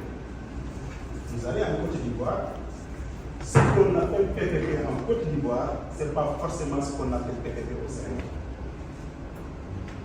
Nous sommes dans l'espace, même si la directive de l'UEMOA est partagée par les pays, sur certaines questions de la directive de ces pays, n'est-ce pas, dérouler leur stratégie. Et d'ailleurs, vous avez vu que la directive qui a été adoptée sur les partenariats publics-privés a pris plusieurs années parce que tout simplement, il y avait des chocs. Ce que nous, au Sénégal, on a défendu comme PPP, la Côte d'Ivoire a dit que ça, c'est pas PPP. Ce que la Côte d'Ivoire a défendu PPP, nous, on a dit que ça, c'est pas PPP. Et là, vous verrez que tout petit peu, qu'il y a un schéma qui permet de tracer la frontière entre les PPP et les marchés publics. Vous verrez ici, la seule différence entre les deux schémas, c'est que ici, en phase de construction, il faut une disponibilité budgétaire. S'il s'agit de partenariat public-privé, ce n'est pas le cas. Quand vous faites un marché public, on vous demande très souvent ce qu'on appelle l'attestation d'existence des crédits. Ce n'est pas le cas pour les PPP. Pour les PPP, on peut s'engager avec 0 franc. Mais pour les marchés publics, si vous le faites, je pense que vous aurez un contentieux avec vous-même les autres, bien entendu. Et vous verrez ici, en termes de mobilisation des ressources, il n'y a rien à faire, sauf à partir de l'année 5, où la communauté, je dis bien la communauté, va supporter des charges liées au projet de partenariat public. Quand je parle de la communauté, c'est soit le budget public, soit les usagers. Ok? Toujours pour les notions, je vais y aller très vite. Moi, j'ai pris ce classement qui est beaucoup plus simple. Nous avons les formes de contrat avec transfert de risque substantiel. Vous avez souvent entendu parler de la régie intéressée. Vous avez souvent entendu parler de l'affermage. Vous avez souvent entendu parler de la concession. Vous avez souvent entendu parler des PPP à paiement public et de l'affermage. Moi, je les ai classés comme ça. La réglementation ne l'a pas fait comme ça, mais pour des raisons techniques, pour que les gens comprennent la différence entre les différents chemins, j'ai pris le soin de les classer selon qu'il y ait de l'investissement du CAPEX ou non. Si vous êtes dans ces types de contrats, vous n'avez pas forcément du CAPEX. C'est des contrats de service, comme vous l'appelez au niveau des marchés publics. Dans une régie intéressée, on demande à un opérateur d'exécuter le marché, d'exécuter une prestation, de gérer un ouvrage d'une infrastructure, moyen en paiement. Dans l'affermage, c'est le cas, et vous verrez que j'ai sauté sur l'affermage encore pour mettre concessif. Ça veut dire quand vous êtes dans un affermage, vous avez votre ouvrage, déjà à son ouvrage, confie ça à un opérateur privé et lui demande d'exploiter. Mais il est possible que l'État demande aussi à cet opérateur de procéder à des investissements complémentaires ou supplémentaires. Et dans ce cas, on va limiter dans ce qu'on appelle l'affermage concessif. La concession, c'est le modèle le plus ancien. J'ai l'habitude de le dire à chaque fois qu'on part en France, de faire une construire le point d'attraction, le touriste, eh bien, c'est la concession la plus vieille du monde. Quand la France fêtait le centenaire de la Révolution française, le système va venir montrer l'origine française. Et la première concession, une des premières concessions en France, c'est la Tour Eiffel. Et vous en avez plusieurs chez nous, à péage, c'est un modèle complet. Le PPP à paiement par l'usage. Et après, nous avons la nouveauté qui est le PPP à paiement public. PPP à paiement public, c'est très récent. Nous avons l'habitude de dire, je le disais à un grand expert le jour de la vie, quand je lui dis, nous parlons très souvent de BOT. Mais BOT, à l'origine, ce n'est pas un PPP à paiement par les usagers. Build, operate and transfer. Ça traduit construction, exploitation et transfert. Nous, on a parlé de construction, exploitation, transfert pour l'autoroute, en traduisant BOT, mais BOT, à l'origine, c'était pas un PPP à paiement par les usagers. Parce que les Anglais, dans le cadre de ce qu'on appelle les PFI, on développait ce qu'on appelle les DBFIO, Design, Build, Finance and Operate. Et dans cette terminologie, l'anglais se dit que la gestion privée est beaucoup plus efficace que la gestion publique. Donc, même si moi je dois payer, je préfère confier dans le gars. Et dans le cas de ces DBFIO, vous verrez que les Anglais ont développé ce qu'on appelle les charlotos, les autoroutes fictifs. Ici, à chaque fois qu'on fait une autoroute royale, on pense au paiement des usagers. Les Anglais ont développé des autoroutes où l'usager ne paie rien. C'est des autoroutes à paiement public. On calcule ce qu'on doit à l'opérateur pendant la période et on lui verse ça, n'est-ce pas, pendant avec une certaine échéance. Je vais aller beaucoup plus vite parce que les gens ont faim. Non, pas forcément. Ah oui, excellent. Alors, pourquoi on recourt au secteur privé dans le cadre des PPP? C'est deux objectifs qui se complètent. Mobilisation de financement que l'État et les acteurs qui ne sont pas en mesure de réunir. Apporter une compétence et un savoir-faire en matière de gestion technique, commerciale ou financière qui fait défaut à l'État ou aux acteurs publics. Et la stratégie, bien entendu, doit permettre d'optimiser la dépense publique. Pour moi, l'objectif de l'acteur public, il faut le comprendre, c'est faire beaucoup avec peu. La principale caractéristique des ressources aujourd'hui, c'est le rare. Nous avons tellement de besoins à satisfaire, mais les ressources sont trop maigres, sont trop petites. Et bien entendu, c'est ça d'optimiser la dépense publique.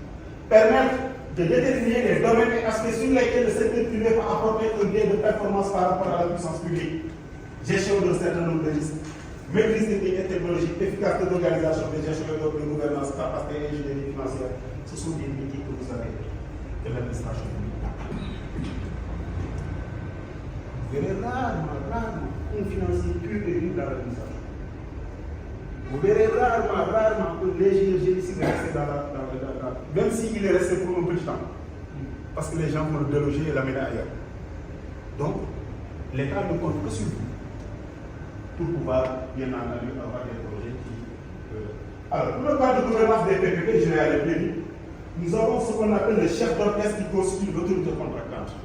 L'autorité contractante. Dans notre réglementation sur les PPP, et c'est là où je commence à vous dire exactement ce qu'on attend de vous. L'autorité contractante a la responsabilité de préparer les projets de partenariat public-privé avant de les mettre sur le marché. Avant de vendre le projet, il faut le préparer. C'est le ventre mou de notre administration. C'est là où vous intervenez le plus. Je vous dirai sur le plan juridique, sur le plan financier, sur le plan économique, ce qu'on attend de vous dans les marchés de partenariat. C'est ce dont vous avez besoin. À côté de l'autorité contractante, nous avons l'UNAP, qui est aujourd'hui l'organisme expert qui accompagne. Nous avons le comité interministériel, qui est aussi qui joue un rôle stratégique dans la validation des PPP. Nous avons la DCP, nous avons bien entendu l'autorité de régulation de la production. Ce sont les principaux organes de gouvernance mis en place dans le cadre des partenariats publics. Mais regardez là où j'ai mis l'autorité contractante. Au milieu, elle constitue le chef d'orchestre. Les autres acteurs dansent au même rythme qu'elle. Si elle s'arrête de danser, tout le monde s'arrête de danser. Si elle donne le tempo, tout le monde danse. Ça veut dire qu'elle n'est pas emprisonnée. Sauf dans le cadre de la passation où il y a des délais qui sont intacts. Mais dans la préparation du projet de partenariat public, l'autorité contractante n'est pas entrée. Elle peut prendre tout son temps pour chercher les experts qu'il faut pour réaliser les projets. C'est important de le signaler. Ensuite,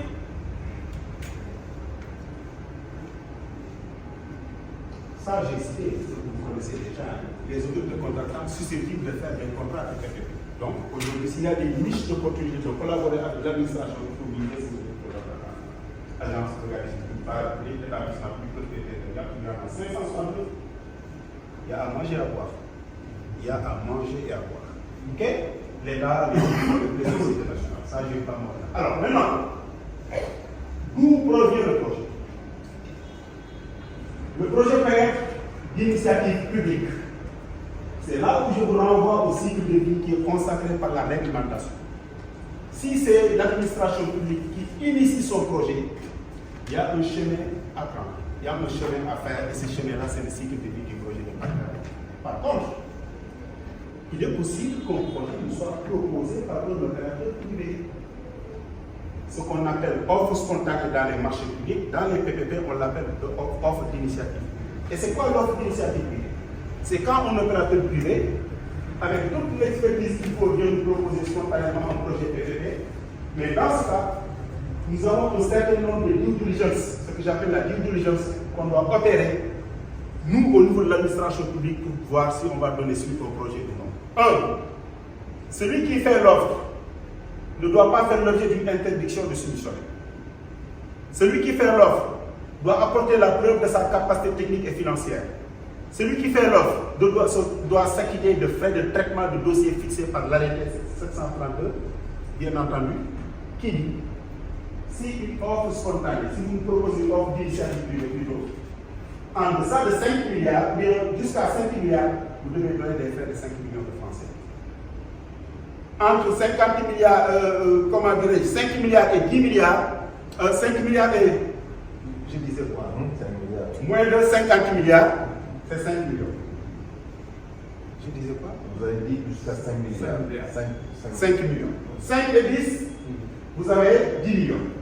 Et ensuite, tout ce qui va après, vous avez 15 millions de frais de traitement à verser qui ne sont pas remboursables. Parce qu'on évite bien entendu que nous tombons sur des opérateurs qui se jouent de nous.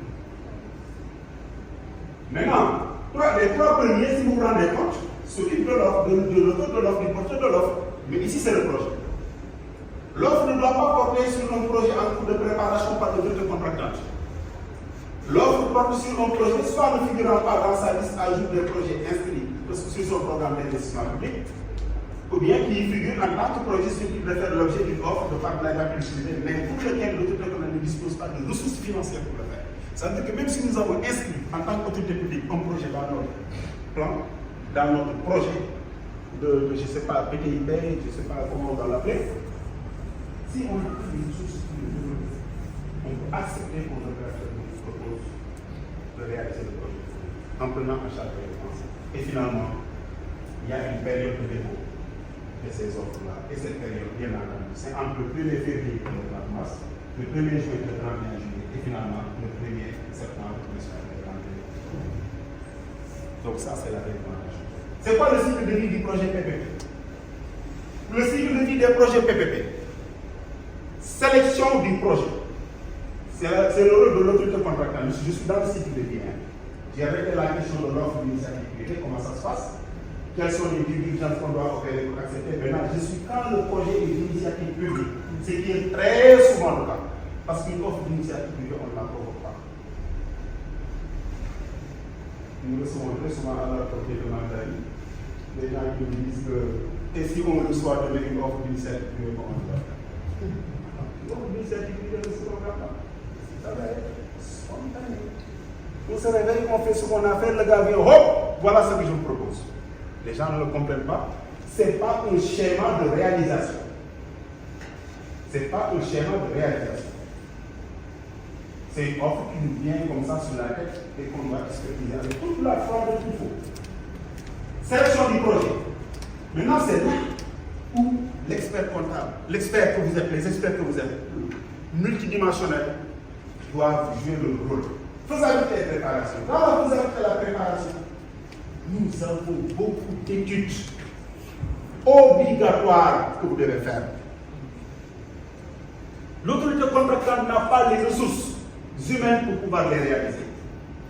Elle est obligée de contracter des marchés avec les experts, sachant qu'ils l'accompagnent dans la réalisation de ces études. J'ai entendu le doyen tout à l'heure parler d'APS, d'APD. Tout ça, c'est des choses obligatoires pour les projets PPP qui ne sont pas, bien entendu, réalisables par l'autorité contractante, faute de ressources humaines. La structuration préalable, le régime des revenus, la durée du contrat, le calcul de la vente, tout ça, vous ne verrez pas dans une autorité contractante un expert assez agile pour vous calculer pratiquement, pour faire des simulations financières par rapport au projet de partenariat. En tout cas, moi, j'ai parcouru plusieurs administrations, je suis financier. Mais je ne suis jamais dans une administration où on me dit que laisse-moi, je peux faire la base, je peux faire le calcul du projet. Ça n'existe pas. Ensuite, nous avons la structuration définitive et nous avons bien entendu la phase de passation, le document de passation. Et je vous dis, chers experts, qu'il n'y a pas un seul point, un seul pan sur lequel l'expert ne peut pas apporter sa contribution. Et je vais aller dans le détail. Là, je disais tout à l'heure, le contenu local. Les projets PPP, il y a une envergure financière, un volume et une diversité d'activités, la durée du contrat, la mise en place d'une société de projet, c'est ça le projet de finance au Sénégal. Et ça élargit votre sphère d'intervention. Au Sénégal, on ne peut pas signer un contrat PPP si on ne met pas en place une société de projet. La loi de 2021 est claire. Nous avons choisi l'option du projet de finance. On ne peut pas financer un projet avec la corporate finance.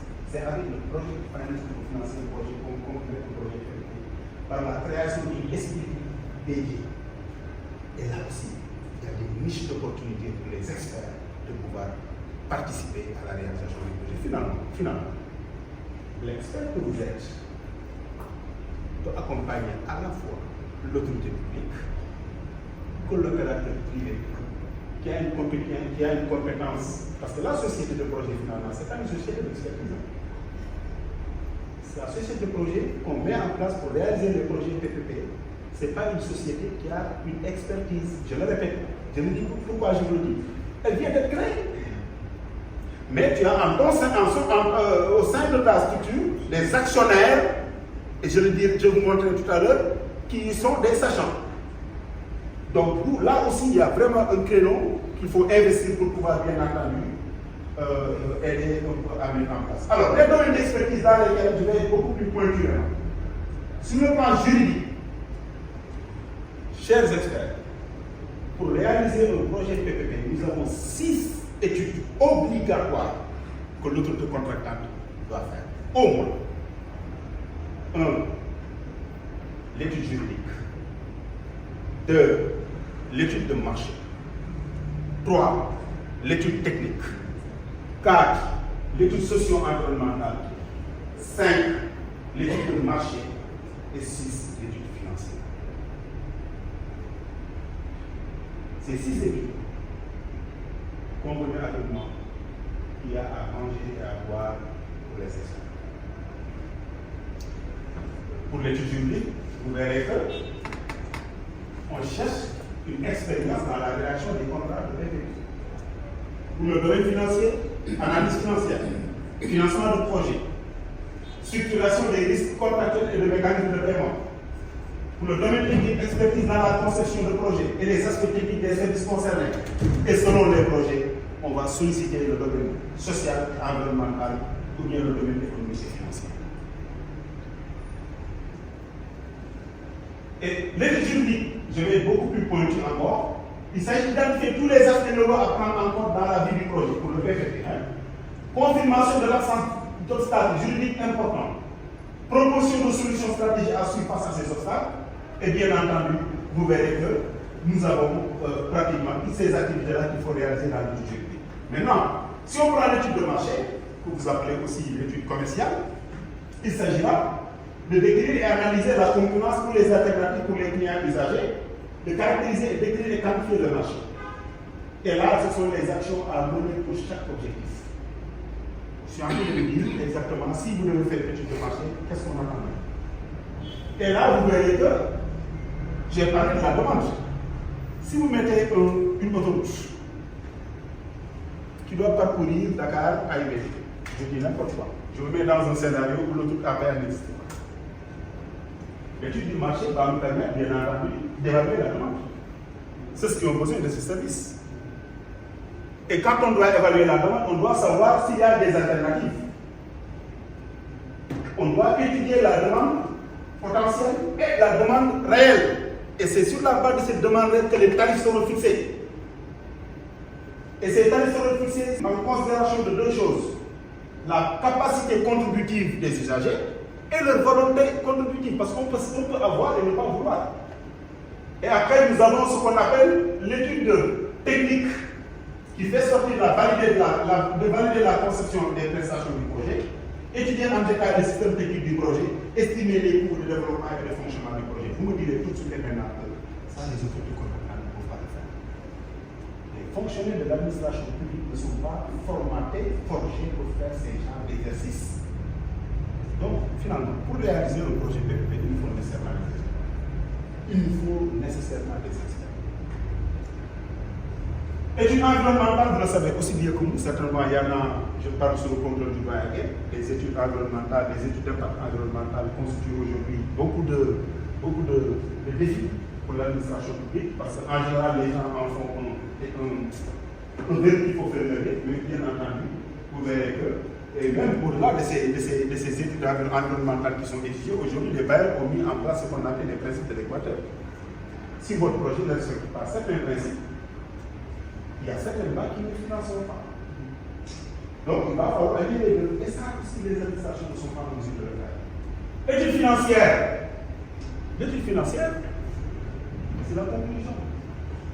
Une autorité publique ne peut pas lancer un projet PPP s'il ne développe pas ce qu'on appelle un shadow model, un modèle financier de base, où toutes les hypothèses financières sont développées. Et dans ce modèle de base, la structure du modèle, la phase d'investissement, la phase d'exploitation et la phase de financement.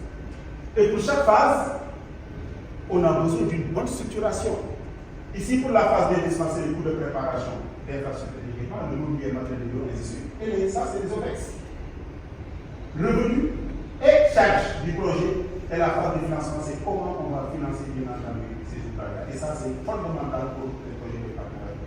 Pour la structuration, il faut fixer le registre des revenus, l'allocation des risques, la durée du contrat, le mode de passation. Quels sont les acteurs? Maintenant, pour vous montrer exactement avec, à quel moment vous devez intervenir. Je vous ai parlé des études de prêt, parce que le PPP n'est rien d'autre qu'une gestion de projet. C'est-à-dire le langage contenu dans la gestion de projet, on a transformé le langage en PPP. En gestion de projet, on fait d'abord ce qu'on appelle un avant-projet sommaire. Cet avant-projet sommaire est issu de ce qu'on appelle les études de préfaisabilité. En PPP, si vous finissez les études de préfaisabilité, le document que vous obtenez s'appelle APS. Et c'est sur la base de ces documents que l'autorité contractante va synthétiser un document qui s'appelle la fiche de projet qu'il faut transmettre à l'UNA. Vous voyez un petit peu, c'est la même chose. Et après cette fiche de projet, validée, l'autorité contractante fait des études de faisabilité. Et ces études de faisabilité débouchent sur ce qu'on appelle les documents APD. Et quand vous finissez, le PPP vous dit faites votre rapport d'évaluation préalable. C'est ce document-là que vous envoyez à l'UNAM pour appréciation. Donc, voyez un petit peu.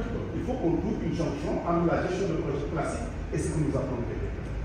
Et les acteurs, dans ce qu'on appelle le project finance, ils sont là, dans un schéma très simplifié.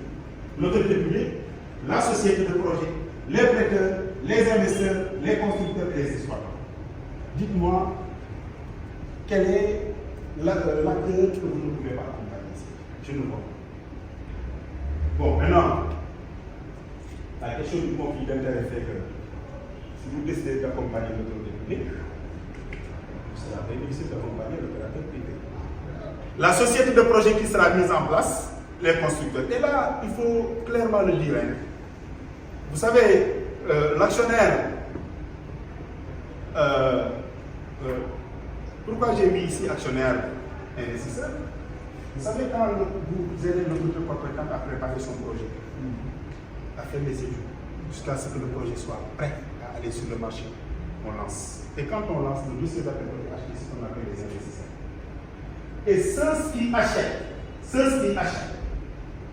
le dossier d'appel d'offres, nous avons deux principales catégories d'investisseurs dans l'environnement des projets PPP. Ce qu'on appelle les investisseurs industriels et ce qu'on appelle les financiers purs et durs.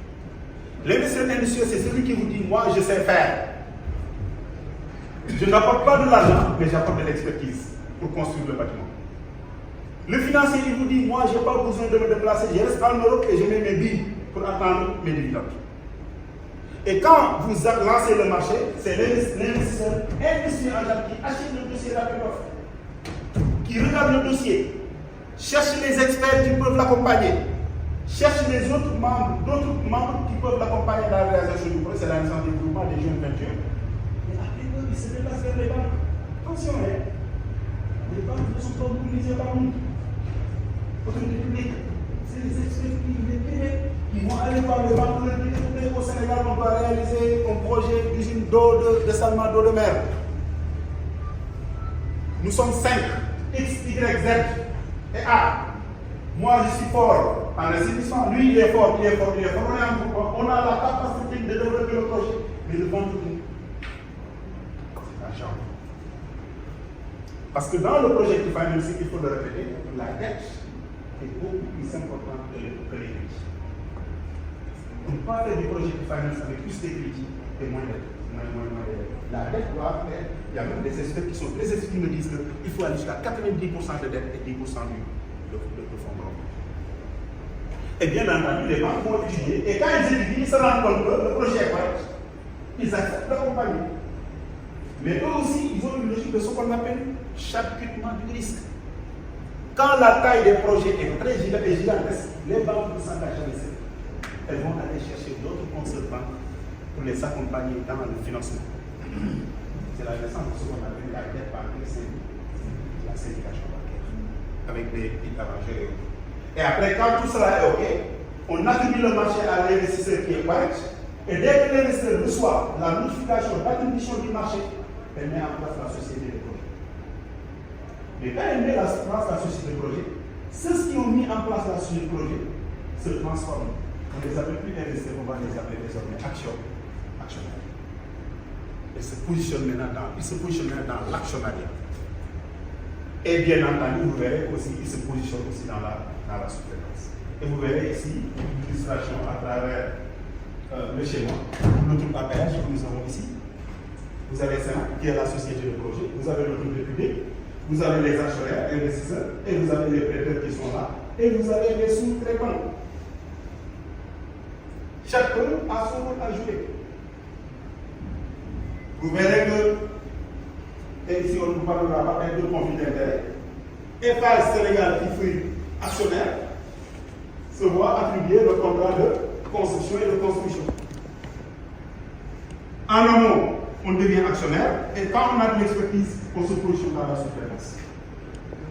Donc, il y a le contrat principal qu'il faut surveiller, où vous avez un rôle à jouer, mais il faut aussi surveiller ce qu'on appelle les contrats de back-to-back. C'est-à-dire les contrats de sous-traitance, où aussi il y a des niches d'opportunités à prendre pour pouvoir. Et vous verrez ici, on a dit un conseil technique des banques. C'est de l'expertise, ça. Regardez ici. Vous verrez aussi que pratiquement, il y a d'autres activités. C'est sur l'autre schéma, vous le verrez, ça c'est un projet en France. C'est beaucoup plus apparent. Vous parlez des législateurs tout à l'heure. Dans ce projet de la rocade de Marseille, aujourd'hui c'est un projet qui est d'actualité, vous verrez que la société de projet La Rocade a reçu des fonds de CDC Infrastructure et Médias. Ce sont des structures comme Médias, mais investissent que dans le durable. Médias n'investissent que dans le durable, presque. Et vous verrez CDC Infrastructure et Médias qui ont apporté 70% de l'équité. Et vous avez les industriels, Bouygues, Espi et Aegis, qui est un expert en études. C'est un cabinet d'études qui se place dans ce qu'on appelle l'investissement. Donc le savoir-faire, ils ont apporté le savoir-faire dans le monde affaires. Et quand le projet a été, les fonds ont été mobilisés, l'État a mis une subvention de 396 millions d'euros et la dette c'était 164 millions d'euros. Et vous verrez en bas ce qu'on appelle les contrats de sous-traitance. Et vous verrez aussi le groupe Bouygues et Espi qui étaient dans les investisseurs industriels qui sont positionnés en bas. D'accord? Donc c'est comme ça qu'il faut comprendre la géographie, n'est-ce pas, de la société. Et maintenant, ça c'est typique pour les différents acteurs. Et pratiquement ce qui va suivre ne va être que le commentaire de ce que j'ai développé tout à l'heure. Vous verrez que l'autorité publique, il a une position de force dans le projet. Elle a une position de force. Elle approuve les plans. Elle participation des actionnaires initiaux. Elle fait ce qu'on appelle la position d'otage. La société de projet aussi, elle doit avoir un véhicule juridique qui doit l'habiter. Et vous verrez bien entendu que pratiquement, ont été mentionnés. J'ai parlé des prêteurs tout à l'heure qui se positionnent dans, bien entendu, comme étant des structures, et il faut le rappeler, les banques prêteuses ne sont pas dans le conseil d'administration de la société de projet. Elles ne veulent pas dire. Elles préfèrent contrôler le prêt. Et quand la banque doit apprécier, et ça, je m'en soumets à vous, qui sont les experts, qui est les experts, quand une banque doit financer un projet PPP, il y a un ratio qui l'intéresse. Lequel? Ce sont les financiers. Quand une banque doit financer un projet, quelle est le ratio qui l'intéresse dans le compte d'exploitation prévisionnelle? Non? Le petit, il y a autre chose. Hein? On n'a jamais entendu parler du DSR, Service Coverage Ratio, qui considère le ratio de couverture de la dette. Ça veut dire que la banque va s'intéresser à votre compte d'exploitation prévisionnelle à un ratio qui s'appelle excédent brut d'exploitation, qu'on appelle aussi EBITDA. Hein? Earning before interest, tax, amortissement and depreciation. Hein? C'est très discuté maintenant. Oui, EBITDA et EBE. C'est très Oui. Maintenant, ce que les banques regardent, c'est quoi? C'est qu'il faut que l'excédent brut d'exploitation de l'année rapporté au service de la dette donne une ration égale à 1,5 au moins. Donc ça veut dire que si vous prenez l'EBE du projet, rapporté au service de la dette de l'année concernée, on cherche, l'objectif c'est de trouver un ratio égal à 1,5. Et ce ratio-là fait sens parce que la banque se dit, non seulement le service de la dette doit être payé, mais il doit rester de l'argent pour pouvoir fonctionner. C'est pourquoi si la banque voit que votre EBE sur le service de la dette ne fait pas 1,5, la banque dit que ton produit n'est pas correct, tu ne peux pas le financer. Donc dans les PPP, c'est comme ça que ça se passe. Ok? Et là, donc, ils ont beaucoup de positions, les banques, par rapport à ce projet de partenariat public. Donc ça, c'est ce que j'ai dit tout à l'heure en commentaire. De toute façon, le système va vous aider. Bon, je vous ai parlé des types d'investisseurs qui existent, j'ai anticipé, industriels et financiers, n'est-ce pas? Les typologies. Et je vous ai parlé du projet de finance. C'est pratiquement c'est financement sans recours. Et ça, je crois que tout le monde le sait. Quand on dit projet de finance, c'est du financement sans recours. Ça veut dire l'actionnaire qui s'engage dans une société de projet pour réaliser un projet de PPP accepte de ne pas consolider les résultats qu'il obtient positivement de la société de projet, de ne pas consolider ça dans son bilan. C'est-à-dire, quel que soit ce qu'il gagne, ça ne doit pas figurer sur son bilan global. De la même manière, si la société de projet a des difficultés financières, on peut interpeller l'actionnaire que sur sa mise dans le projet. On ne peut pas aller au-delà. Monsieur le Président, qui est investisseur partout, en Côte d'Ivoire, partout, il accepte participer à un projet PPP au Sénégal, sous le projet de finance. Il fait une mise de 10 milliards ici. La société de projet connaît des difficultés. On ne peut l'interpeller que sur ces 10 milliards. On ne peut pas lui dire tu es riche, tu es actionnaire. Donc, si ça ne va pas ici, on va essayer d'aller chercher dans tes fonds ailleurs pour régler le problème. C'est ce qu'on appelle la prise de mobilité ou bien la prise de mobilité. Ça, c'est le modèle de projet.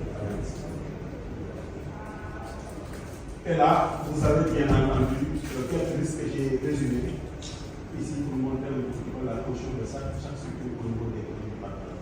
Bref, ce que je voudrais dire juste, c'est que l'expert est attendu dans toutes les phases du cycle de vie du projet de PPP. Pour les études de faisabilité, pour les études de faisabilité, pour le montage financier, pour le suivi et l'exécution du contrat PPP. Nous n'avons pas la possibilité de contrôler les opérateurs privés internationaux qui sont des mastodontes. Il nous faut des experts à nos côtés pour comprendre ce qu'ils nous chantent. Il faut d'abord en amont maîtriser son projet. Et ça, c'est les études que vous faites qui vont nous permettre de maîtriser le projet. Mais il faut aussi en aval qu'on puisse accompagner l'autorité publique pour pouvoir lui aider, bien entendu, à surveiller la délivrance du projet pendant toute la durée du contrat. Donc, le PPP constitue une grosse opportunité pour les experts.